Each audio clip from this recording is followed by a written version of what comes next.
All right. Thank you, everyone, for joining Converge's Special Speaker Series. Our special speaker series today, we are going to be talking about how to appeal, attract, and retain the Generation Z coming into the workforce.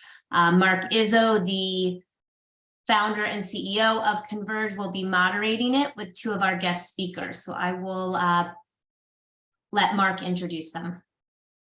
Good. Thanks, Anna.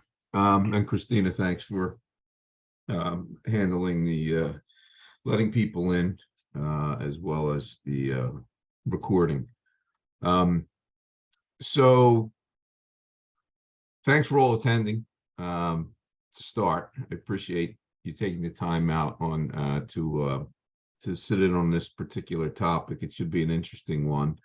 Let me just some homework. If you have any questions, please use the chat. Anna will be monitoring that. I believe, Anna, will you be doing that? Yep. Okay, so please use the chat. If you have any questions, feel free along the presentation to ask any that you have. The outline of today will be a short introduction to the topic. We'll do some bios on our speakers, allow them to both do sort of an opening statement, and then we'll have a panel discussion where I'll ask questions. We'll end up with some closing remarks, and then allow each of our speakers to provide contact information in case any of you want to reach them outside of this venue. So, as Anna said, the topic is around Generation Z and sort of how do we appeal, attract, and retain them in the workplace. It's gotten a lot of press recently, as you probably have read and seen, and so we figured this would be an interesting topic to have some experts talk to us about, and hopefully we'll leave with some learnings here. So our guest speakers are Domonique Revere and Jay Romach. And I'm going to start with Domonique. Affectionately known as Dr. Dom, Domonique Revere, PhD, is an award-winning, thought-provoking leader, educator, and people advocate. Her life's work has been dedicated to creating spaces and conversations to do the work. A skilled coach, gifted facilitator, and expert in the field of HR, she empowers leaders to grow personally and develop professionally as they seek to transform organizations. Dr. Dom is a cultural architect. By skillfully creating space to explore challenging and new dialogue, Domonique allows for heightened self-awareness and experimentation with new behaviors that lead to powerful breakthroughs. Her work is centered around creating equitable spaces and creating scalable solutions to achieve psychological safety for all employees. Welcome, Domonique. Thank you. Thank you. You made that sound so good. Hopefully I can do the same for Jay. I'm sure I can. I'll try. Jay Romach is the reinvention architect. He is dedicated to helping experienced men and women professionals recover from a career disruption and disappointment, whether a loss of interest and passion for their work or an unexpected career setback. Those impacted can be left without direction and hope. Clients who work with Jay reclaim the work they love and the purpose in life that inspires them. Jay started his business based on the lessons learned on his journey of reinvention following a distinguished career of more than 30 years as a human resources executive. After receiving a bachelor's degree specializing in organizational psychology, Jay's career in human resources leadership has included multiple industries and large global corporations. He has been an HR partner for the highest level corporate leaders and has been an HR strategist for large global and diverse employee populations. Jay's main passion has been career coaching, leadership coaching, and professional development. He now brings that passion with his experience to dedicate his life work to helping professionals rebound from disruptive change and reinvent themselves. Jay, welcome. Thank you. Thank you. I appreciate you both being here. Likewise, thanks for having us. Sure. So some of the things that we'll be talking about today in no order of importance, and this probably won't be all of the things that we'll touch on. So some of the topics related to Generation Z include sort of their sense of community. They're very environmentally aware. Flexible work options are a major requirement. DEIB initiatives are important, critical to them. Mirroring a startup culture, they're very entrepreneurial. Training and reskilling programs, they're looking for growth and development and career pathing. And purpose of company and role. They have a mission, and they want an organization to have a mission that they can buy into, and a job that fits into that organization. So without further ado, why don't we take opening statements? Domonique, if you would just give us a sense of sort of what you're seeing out there in the world as it relates to Generation Z in the workplace.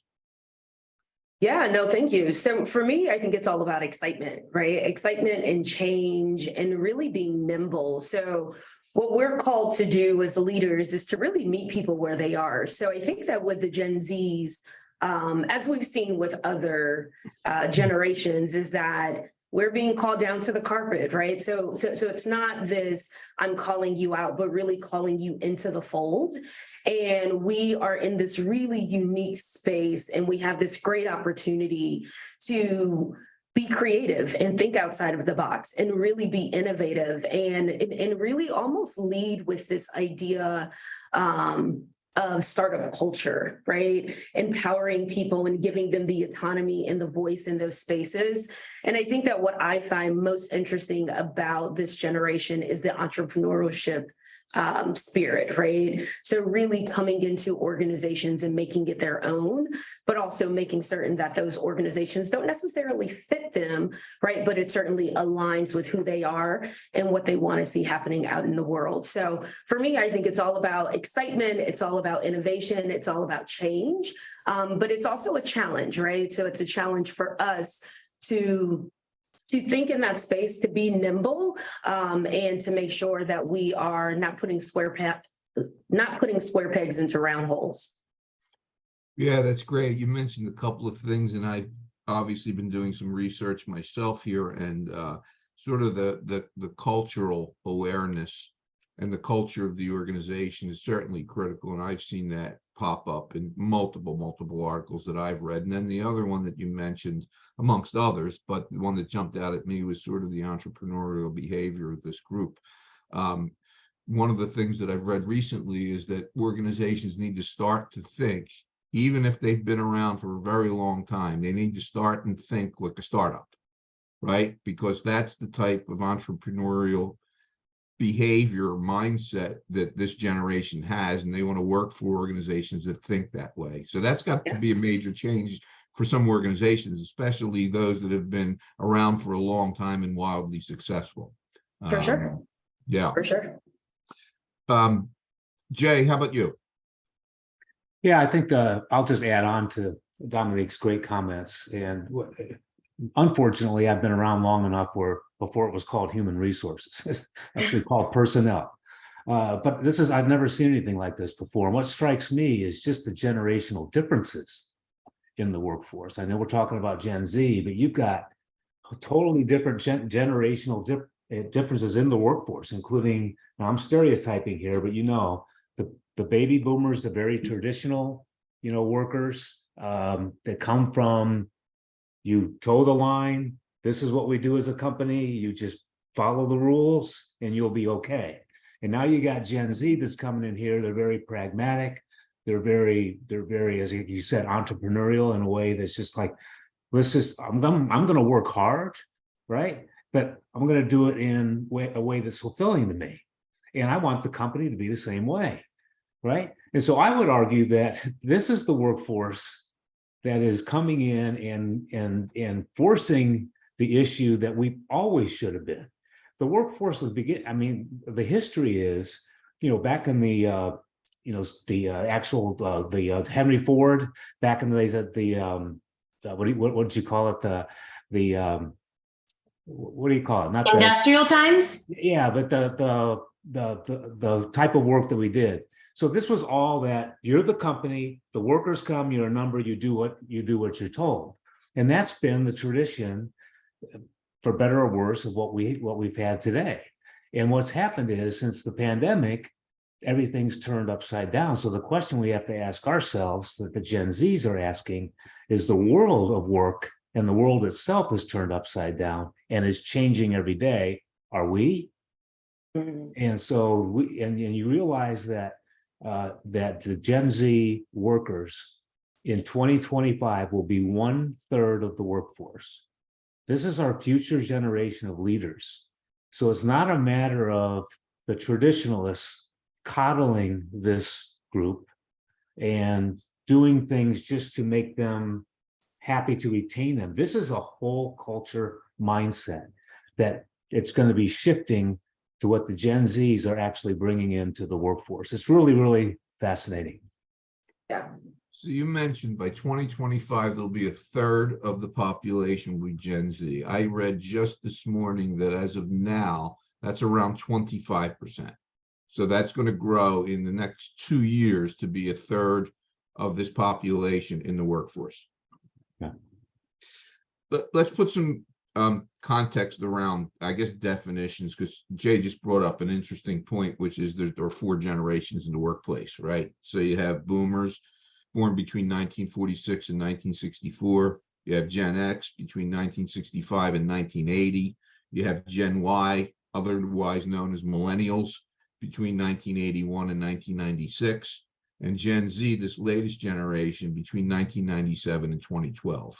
So that's kind of interesting that it's really, if you think about the statistics that we just talked about, it's simply the front end of Gen Z that's actually hitting the workforce, because the folks in 2012 aren't there yet, right? So we still have a long way to go for that number to grow even higher than 1/3 over time.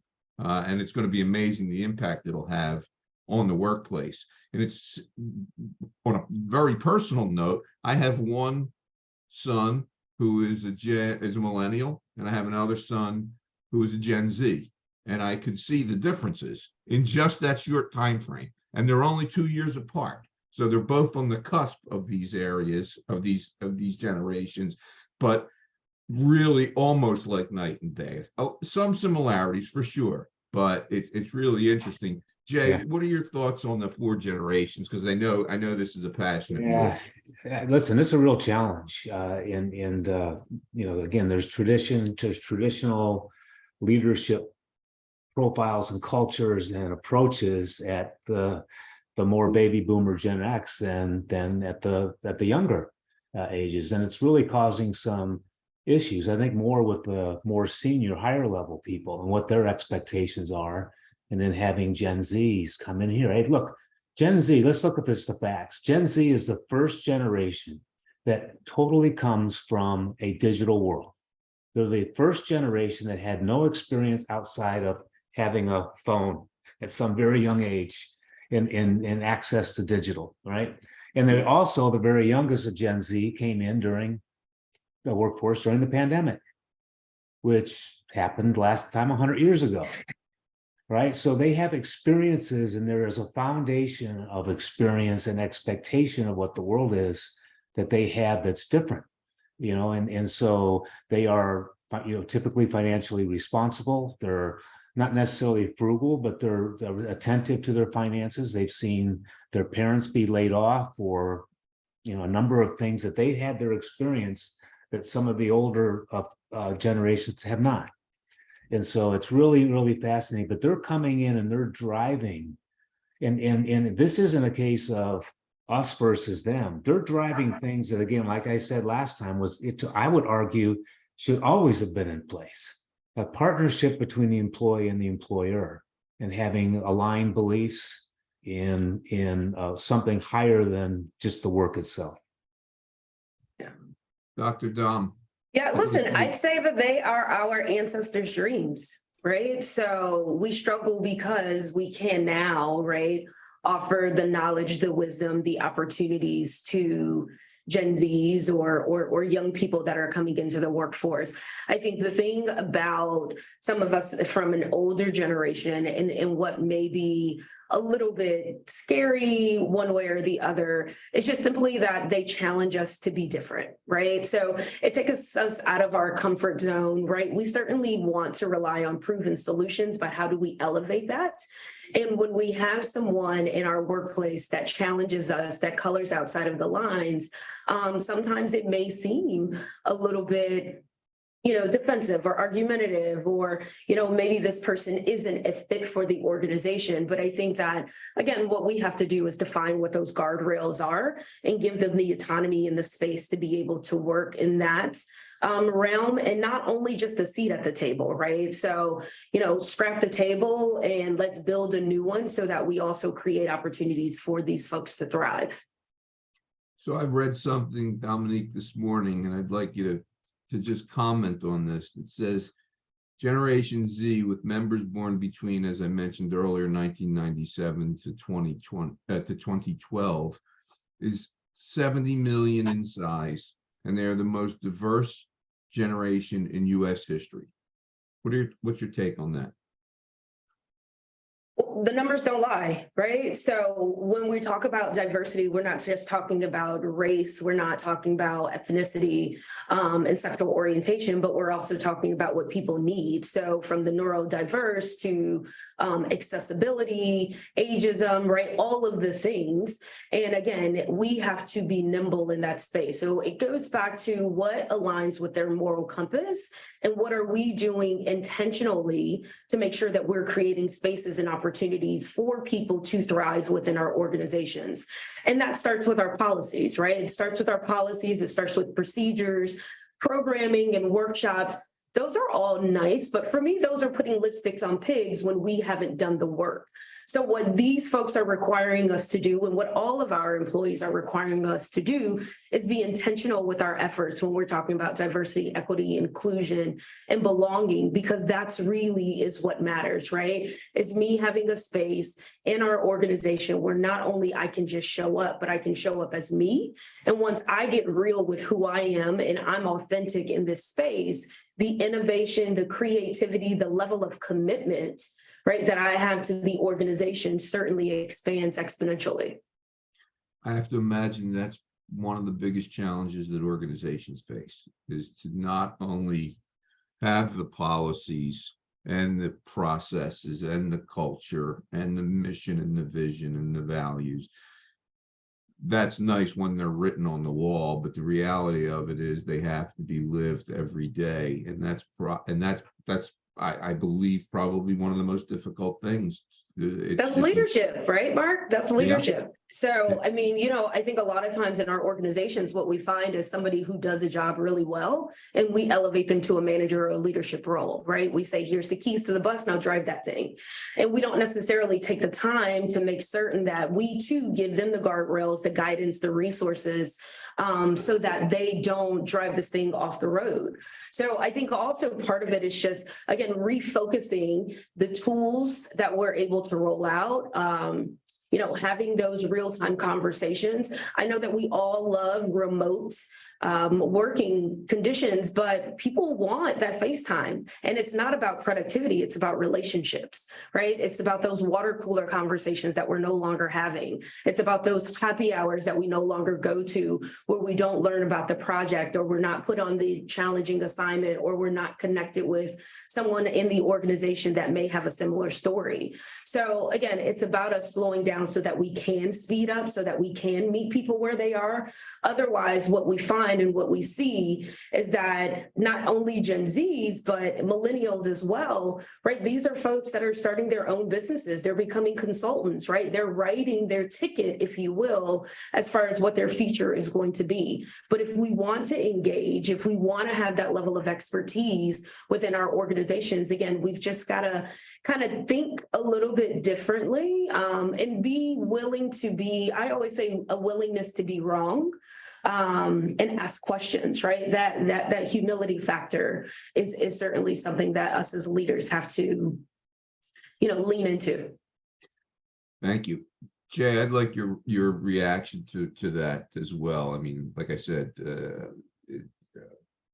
having the policies in place and having the mission and vision written on the wall. as opposed to actually implementing real change and allowing people to be engaged, be involved, be included, have a seat at the table, all of those things. Can you talk a little bit about that as it relates to the challenges that organizations will face? Yeah, sure. And sadly, there are a lot of posters on the wall and that don't get lived. That's got to, obviously that's got to change. And Domonique said intention. That's a word that really, really drives me in my mind. Is companies have to have intention, and that's where the change is going to be. So yeah, so Gen Z is they have there are certain ways that, it's care for these individuals. They want to be cared for. And you know what? It's like marketing. The way I've seen marketing evolve. Marketing used to be you blast a marketing message out on a TV commercial and hope people will watch it. Now it's very one-to-one. And I think it's the same way for employee engagement. It's very one-to-one. You can't have a one size, fits all. And I would say that comes back to leadership. The leadership has to have the wherewithal, the understanding, and the willingness to be able to spend the time to ask each person what can they do to help them develop, grow, and their mental well-being be taken care of. If that's extra time off, whatever the case may be, but each individual is different.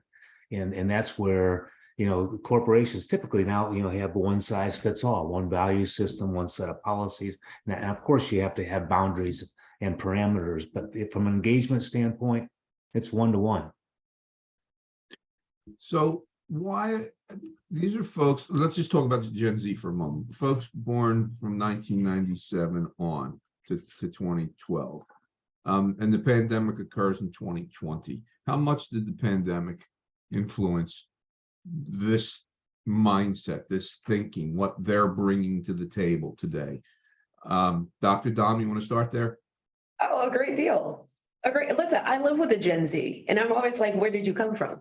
Right. So it's one of the, it's not just about like the remote, right? So now I don't have like that physical connection with other people, but this is how they make their friends. This is how they find their knowledge or resource. This is where they were educated, many, right, on the computer screen. This is where they're asking questions, right? Google, right? Gone are encyclopedias or going to the library, right? So all of this now is at their fingertips. So it played a great deal. And not only that, but then the social justice piece, right, comes of that too. So what are the things that drive me? How should the world really be formulated, and what's my place in society, and how can I make that impact and change? And we know that, and we all get the emails, right? Change.org and any type of crowdfunding that's happening, right? It's all generally through some type of email or some type of electronic device. So it framed who they are in large part. But I think that we are also challenged, but also we have a responsibility to bring them into the fold to say that there's something more, right? So as much as we can learn from them, they can learn from us. So again, when I say that it's not this matter, it's not a matter of, it's a matter of leaning into this population, right? It's a matter of leaning into Gen Zs to see how can we really make this a relationship that is beneficial for both parties, right? And I think that when we start having conversations from that or through that lens, then it allows them kind of that space, right, to say, okay, well, yeah, this is somebody who really cares about my well-being or really wants to see me be successful or really wants to take me under their wing versus, well, this is somebody who thinks that I am less than because I am young, right? Or because they think that I am lazy or I'm not going to show up, right? And then the other thing, and I think, Jay, you hit on this, is that they're just working differently. And different doesn't mean bad. It just means different. right? So sometimes we have this idea that there's only one way to do it, right? You get from A to Z, you've got to go through these channels and mechanisms. Listen, they're getting from A to Z and they're hiring a consultant and a personal assistant and, right? Doesn't make it wrong, just makes it different.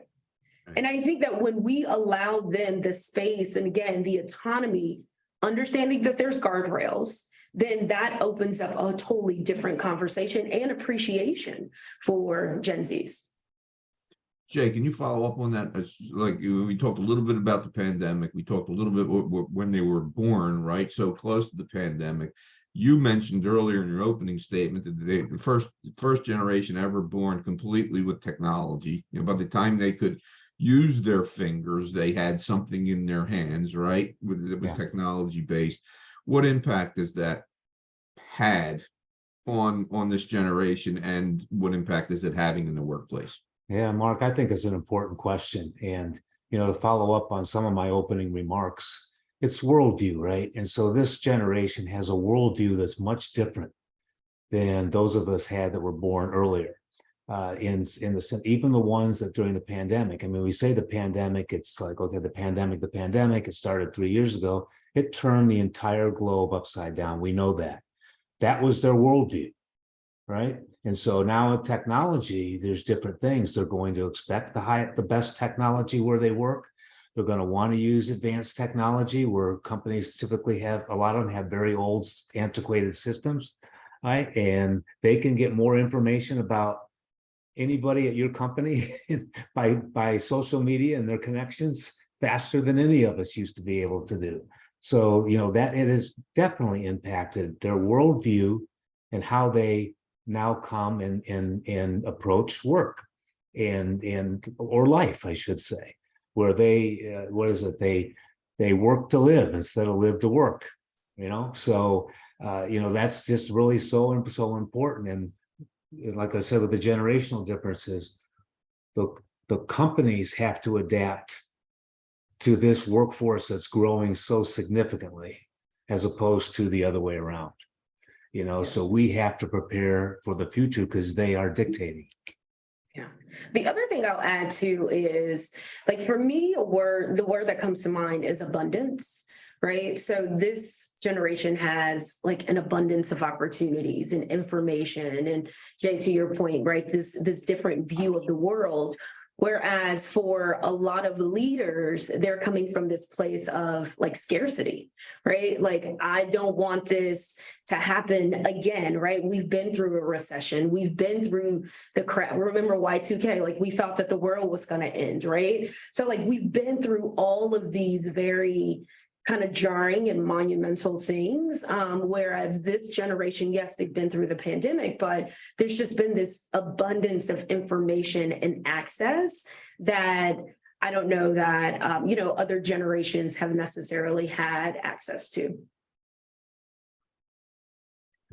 Interesting. I'm looking at a couple of notes that I made as I was doing some research here, and you both have touched on some of these, and I'd like to just hear a little bit more. One thing, flexible hours and location, we know about that, right? We've already talked about it. Digital skill development is something that they're demanding employers have. So employers need to tool up quickly if they're old school as it relates to technology, one of the demands. The one thing that really jumped out at me in what I was reading is different leaders are needed, right? They want coaching.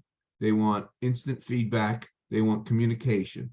Jay, would you talk a little bit about that? Because that's a big issue. We've talked about leadership a bit, but here's, a couple of things that are very specific to this generation that may not have been so specific to others. And our leaders, are we equipped to actually pivot and address this generation? As a general answer, again, to stereotype, no, we're not. I think Domonique hit it. It's well known that people have been promoted into leadership positions based on their performance at the past, as opposed to what their potential is in the future as a leader. And that's just a general statement, but a lot of it's true. and slap leadership class there and go to a leadership class. I mean, that's not realistic today. You have to live it, you have to practice it. And so you could even argue, Mark, that from a compassionate point of view, there's too much pressure on the leaders today, especially the middle leadership level, which is under a tremendous pressure from the top leadership to get the numbers every day and to meet that stock price and the performance, while at the same time they're supposed to be empathetic, vulnerable, show care to each person. And they're like, what do I do? I've only got so much time in the day. So again, I go back to this word intention. Companies, this is a mind shift change where they have to be very intentional about what they do and what they offer for the personal fulfillment and growth for these individuals. And so it right now, it's not intentional. What happened when the pandemic hit? How many internships were shut down? Tons of them because of cost. Yet what Gen Z want is they want to be, have different experiences of internships so they can learn the world of work and see what they like and what companies they like. And they would just automatically cost cut. Same thing with training and development. Yet here they come in and says, I want personal growth. I want to know how I can get ahead. I want to work hard. I want to know how I can get ahead. We all want a career path. They're very, very now specific as to what they want, with the understanding too that they want variable experiences so they can explore, right? So it's all different. And the companies just really have to really think hard about those decisions that they make in terms of the giving up and playing for the short win versus the long-term win.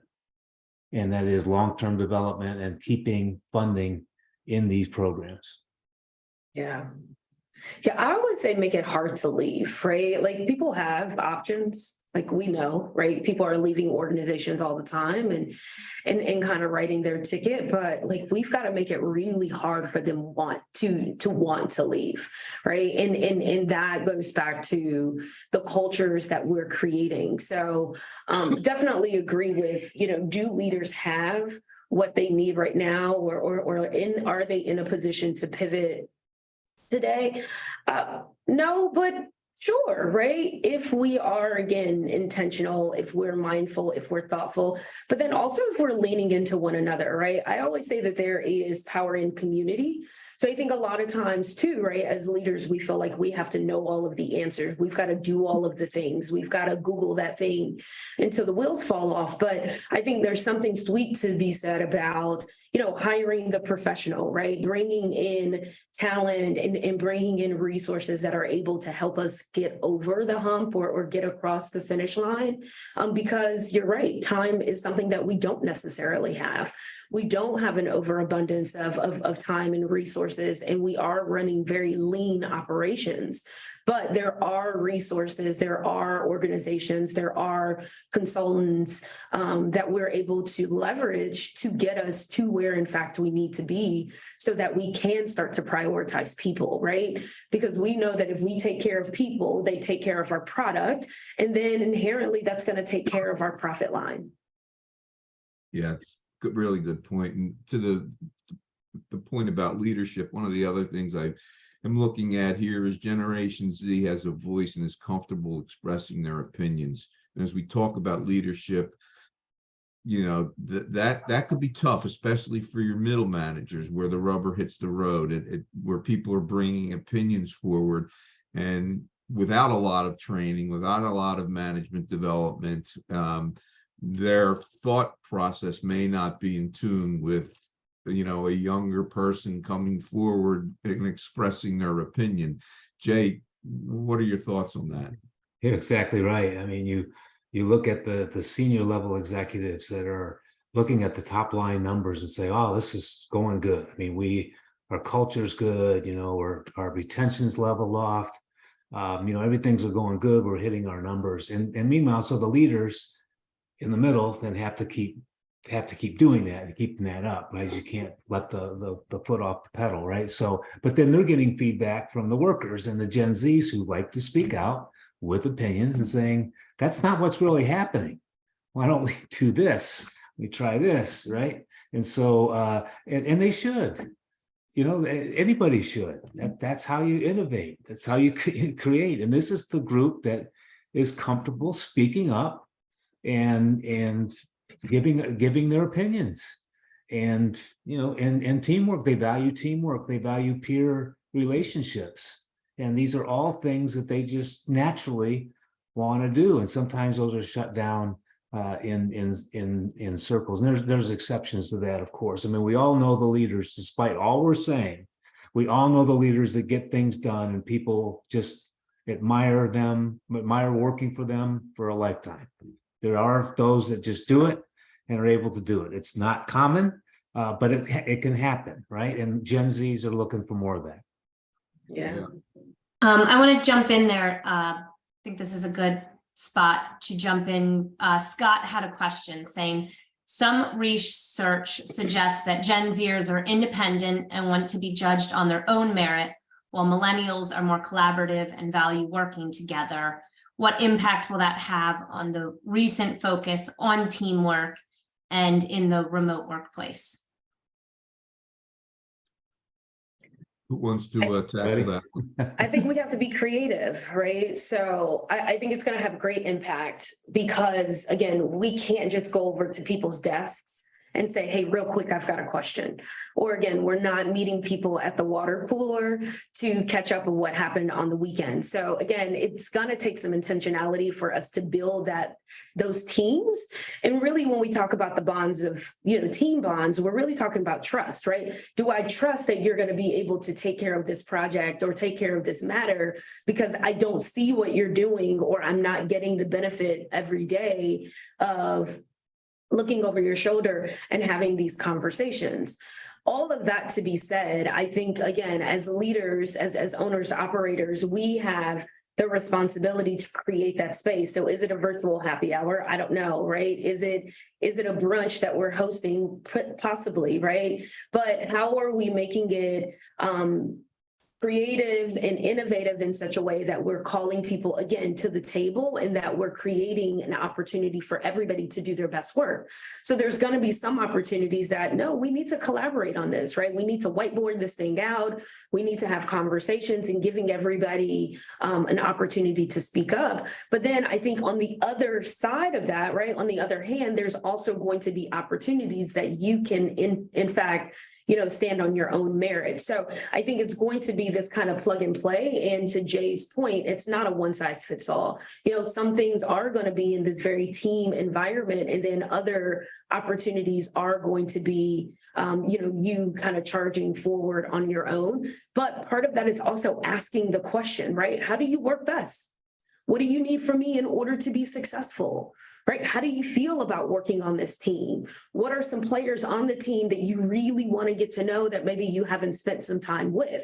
So I think that if we do that work on the front end, then it certainly brings us a little bit less angst on the back end when we're talking about those collaborative environments and team and how it doesn't necessarily align with what somebody's desires, if you will.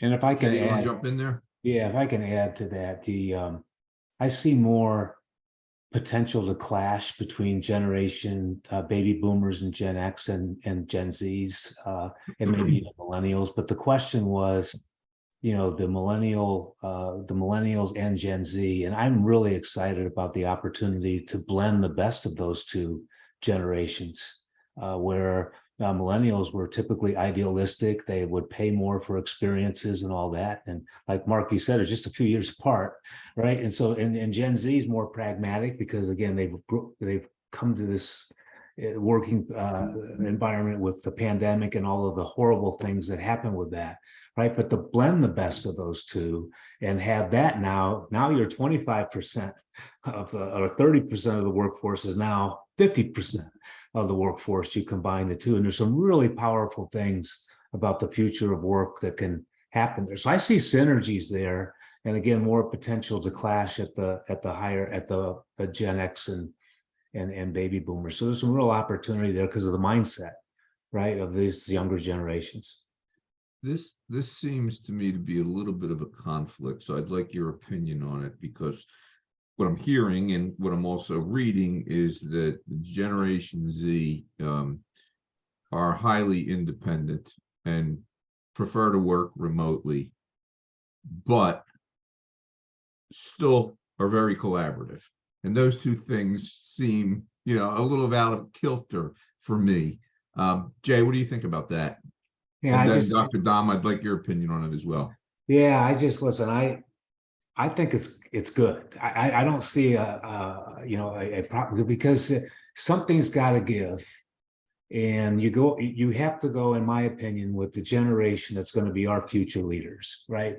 That we have to provide the right experiences and the right support and mentorship to help them get there. So, that ultimately is what happens. I just think, Mark, the way people collaborate and the way people do teamwork is going to be different. And we haven't figured it all out yet.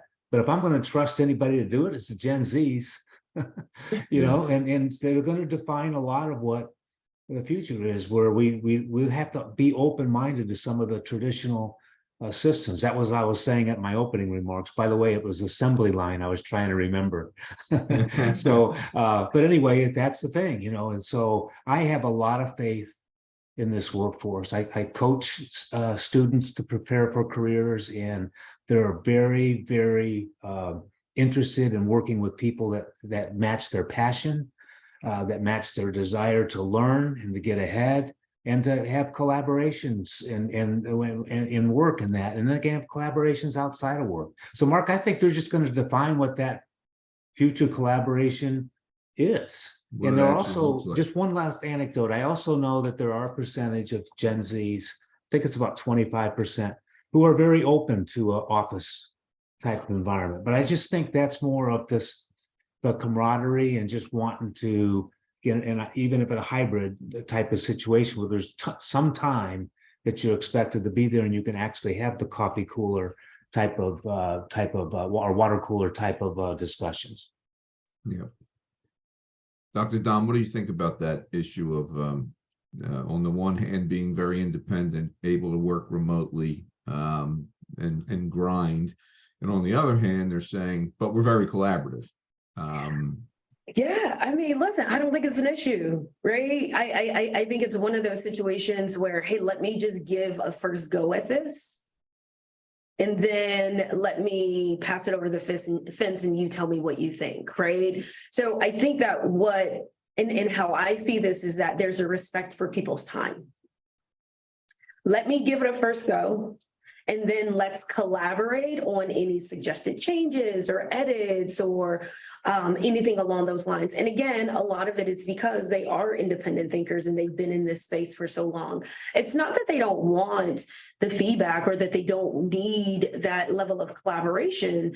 They certainly want you to tell them, right, that validation, if you will. Like, they want to know that I'm doing a great job, but they also want to prove that they can in fact do that. So for me, I think it's a matter of, give me the details. Let's talk about the nuance. Let me kind of rough draft this thing out, and then let me bring you something that we can actually discuss versus let's start from scratch, right? Like a millennial, hey, well, let's talk about it. Let's have a meeting to have a meeting.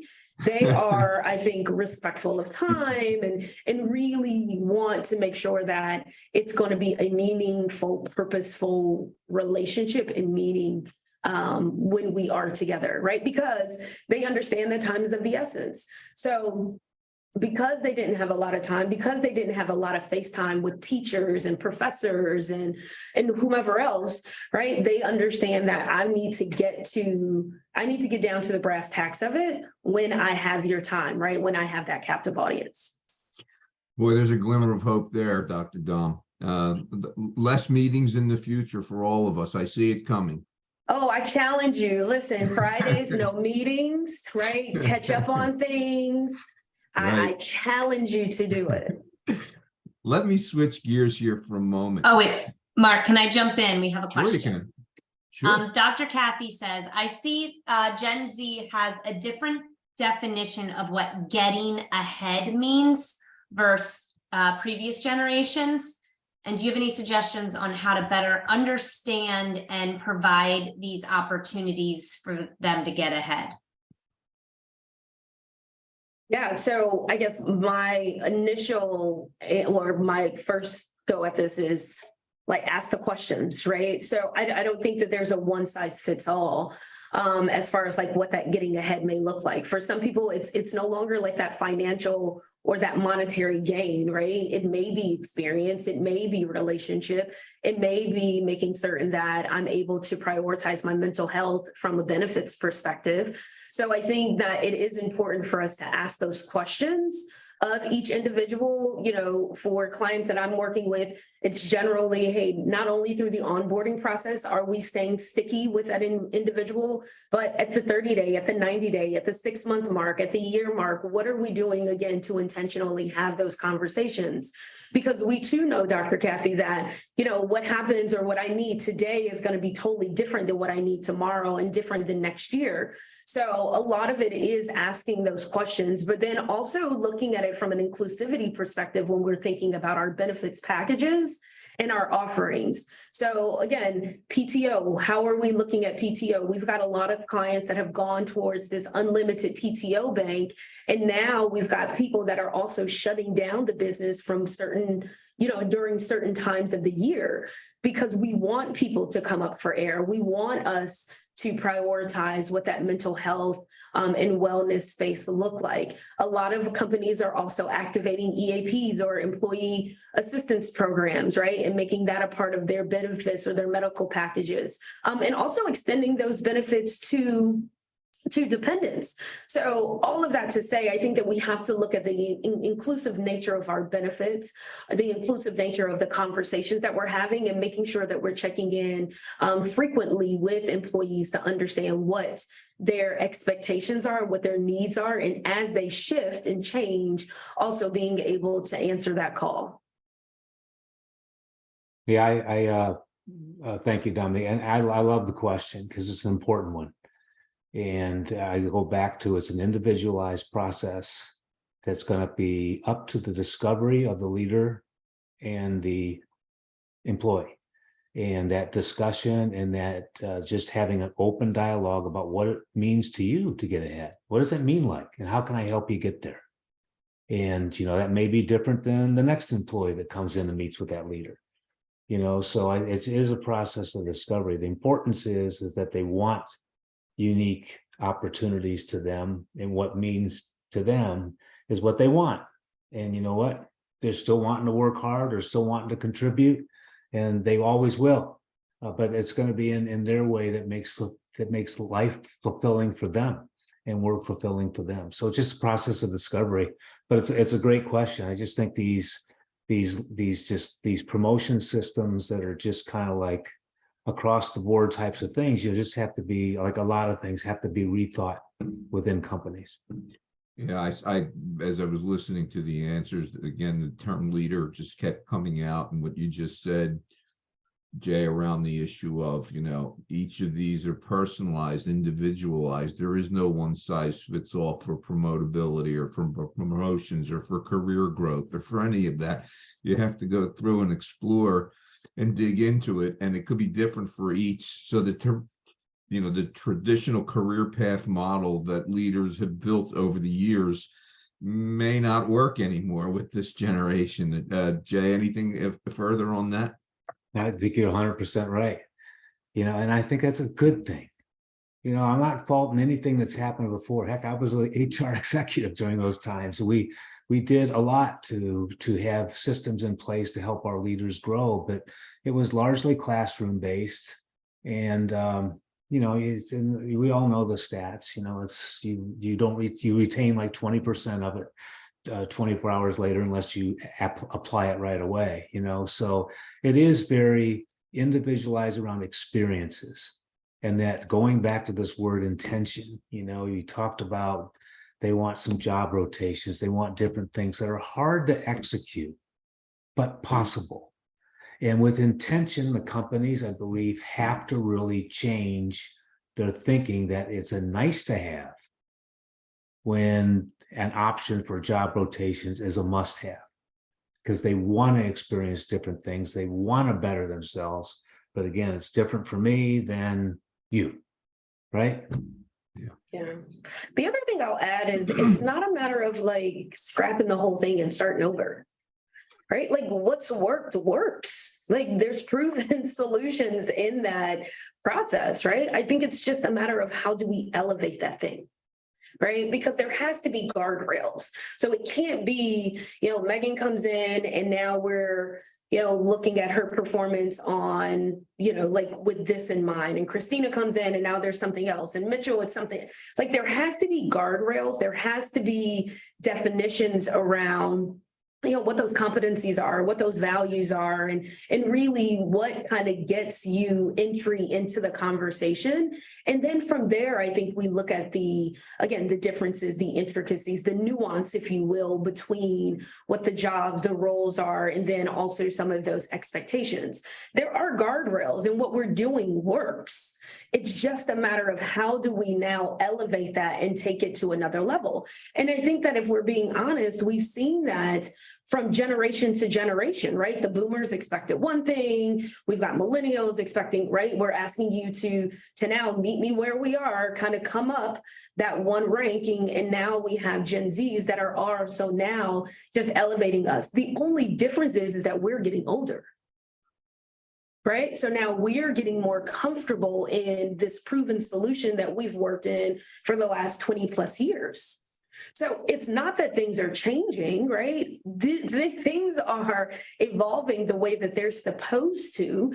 Now we're just challenged because while before we were the ones asking for the change, now we're the ones responsible for implementing it. Really good point. I want to switch topics for just a second and talk. Well, it's not switching topics, but it's a theme that the Generation Z has, and I'm grappling with how this discussion enters the workplace, because it's not something that historically has entered the workplace, except maybe over the last couple of years. And the way they're described as being justice-minded, right? Justice-minded is the term that's been used. And does that apply to the workplace, and does a dialogue have to happen in the workplace around that? Dr. Dom, I'd like your thoughts on that. Absolutely, right? Justice to me means equity. So it doesn't necessarily mean does that person sitting in the C-suite look like me, but it does mean, do I have the same opportunities as everybody else in the organization? And is that transparent to me, right? I think that what happens is we make decisions behind closed doors and nobody knows.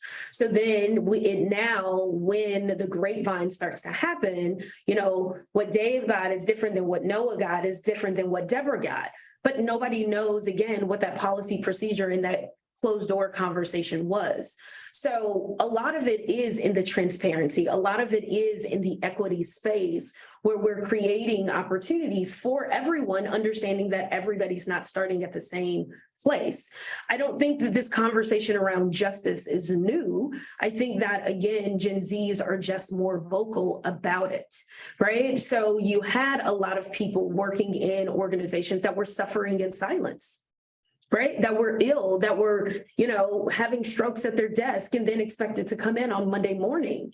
So I think that what we see is we have leaders that are willing to be empathetic, right? And if they're not, they're working in that space. So there is this heightened level of awareness around just this social intelligence or emotional intelligence. From a cultural competency perspective, leaders are doing the work, right? Like I run a series weekly, the ABCs of DEI with Dr. Dom, to make this subject matter accessible to people, because it is that taboo subject, right? If it's not my lived experience, then I don't want to offend anybody, right? I don't want to say the wrong thing, or I don't want to do the wrong thing. But what we have to think about when we're talking about justice is for everybody, right? Equity means everybody, whether you're a Black female, a white male, whether you are able or you have, or you're differently able, whatever that situation may be. And again, making sure that we're creating spaces and having conversations around it. This is why ERGs or IRGs, employee resource groups, are on the rise. We need to be in community with other people. We need to be able to learn from these communities as well, right? It's not just a soft place to land for people who identify as, but it's also for those people who want to be in relationship, who want to be an ally of those particular groups, to come alongside to say, what do you need from me? How can I help? How can I fuel this mission one way or the other? Thank you. Jay, any additional thoughts on that? Yeah, I agree with Domonique, and also Mark. I would just say, yeah, justice is, they expect it. They expect companies to stand for it in a public way.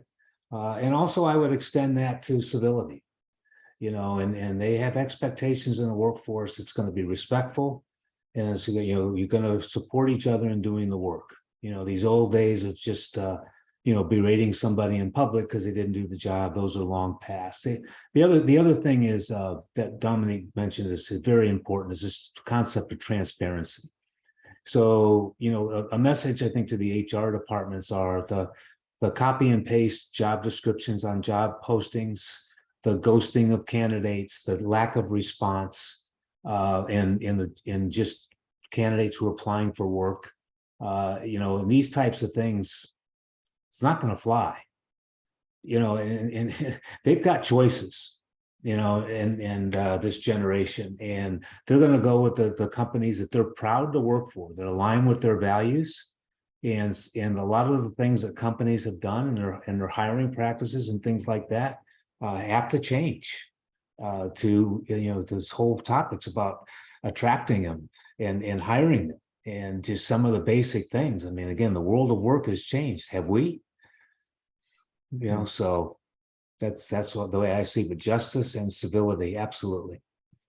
It's interesting when you're moderating speakers, and your speakers beat you to the next topic all the time.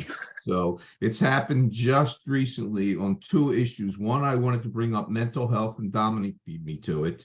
And the second was about recruitment and attraction, and Jay, you just beat me to that. It's about, so the point I was going to make, or the question I was going to ask, was about their values. They intertwine their value system so much with their employment experience. They want to make sure that those things are aligned, and that means that as we try to attract and retain these folks, we have to do something on the employment side to make sure that we are aligned with their values. And I guess back to the other point we made earlier, how individualized or customized is that? I don't have the answer, but I just know that's sort of a big thought. Jay, either of you, please jump in. No, I was just going to say, but shouldn't it be? Right? Like, shouldn't it be interwoven in such a way that it allows someone to show up authentically, right? So much of who we are at work is because of who we are just in general, right? And if I've got to shelf part of who I am to come in the door, and you still want me to be productive and an A player, shame on us, right? So it allows them to, again, it allows all of us to be authentic in the workplace, because it's through that lived experience, it's through the expertise, right, that we've gotten in our other career, in a past career or a situation or a conversation, that we're now able to bring that to the table, that we're able to bring that to the forefront, so that we collectively will be able to learn from this situation, right? To be able to, again, fuel the organization forward. So, my question is, should it be that way, right? Like, because it's not about, for me, I would say it's not about work-life balance. It's really this harmonization of the two, right? Like, I'm not waiting until 5 o'clock to go to a dentist appointment. Like, I need to take time, maybe it's 2 hours in the middle of the day, right? To take care of things, or to pick up a child from school, or to be there and available for an ailing parent, right? So we have to be nimble. We have to be really mindful of how and what individuals need in order to do their best work. So if that means that somebody's on at 7, 8 o'clock at night, so be it, so long as the work is done, right? So for me, it is about, again, that authenticity space, and really being able to find that sweet spot of how can we find harmony between life and work. Jay, a follow up to that, because you beat me to the point on recruitment and retention. So sorry about as it that. My relates bad. to their value structure. No, I think it's very important. And Domonique said it very well. This whole thing about, we have to understand how profound this is. So for the last many years, professionals, me being one of them, suffered in silence because you had to be at that meeting at Saturday at 8 in the morning. You had to, all this stuff was happening during the pandemic, and you're tired, you're cranky at home, and so you need mental well-being, you need time off, but you're afraid to ask for it because it would be seen the wrong way. So how profound this is, you have a generation of very young workers who expect different things. And this is the way the future of work's going to be. Instead of organizations who may be thinking, okay, well, I don't think we should do it for this person because we didn't do it for this person. She's a single mother, but she can make arrangements to go take her child to the doctor on the weekend. I mean, no, it's not anymore. This is the kind of thing that this generation, I say, is dictating, is really influencing the future of the work, and it's a good thing. It's a good thing. So you don't have these companies that say, oh, we are supporting diversity, we are supporting, all types of workers and everything. And then, behind the scenes are saying, well, you can't have that half day off because you've used all your PTO. So you can't take your child to the doctor. You have to make other arrangements.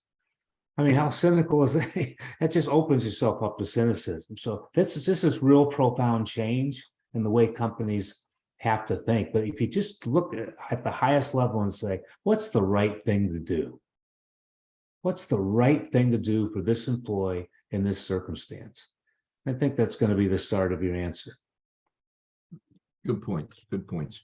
We are running up on our window of time here. So I would like to do two things.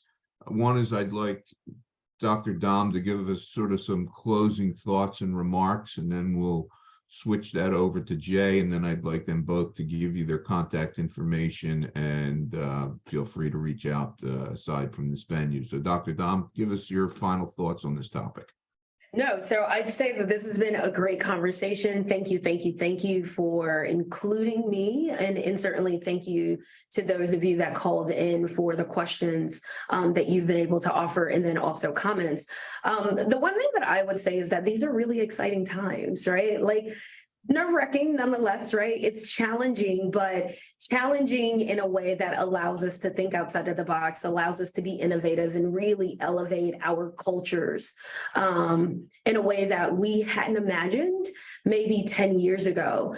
The other thing that I'll say is that we don't have to do it alone, right? Take off your cape. As leaders, as business leaders, we think that we have to do all of the heavy lifting. We have to do it by ourselves. We have to know all of the answers. There's something to be said about leaning into our networks, right? There's something to be said about leaning into our communities so that not only are we able to allow them to fuel us through whatever hardships and projects that we have, but also to celebrate some of those wins and to learn best practices.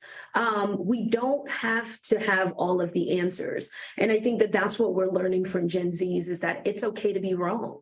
It's okay to not know. It's okay to follow up, at a later date and time, one way or the other, so that you can close out that conversation. But all in all, these are exciting times to be alive, right? These are exciting times for us as leaders to be able to bring a new generation into the fold, to be able to learn and lean into these new and exciting initiatives as we continue to fuel our current staff, but then also continue to grow our organizations.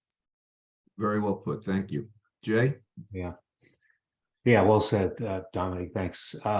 Yeah, this is a very, very significant time.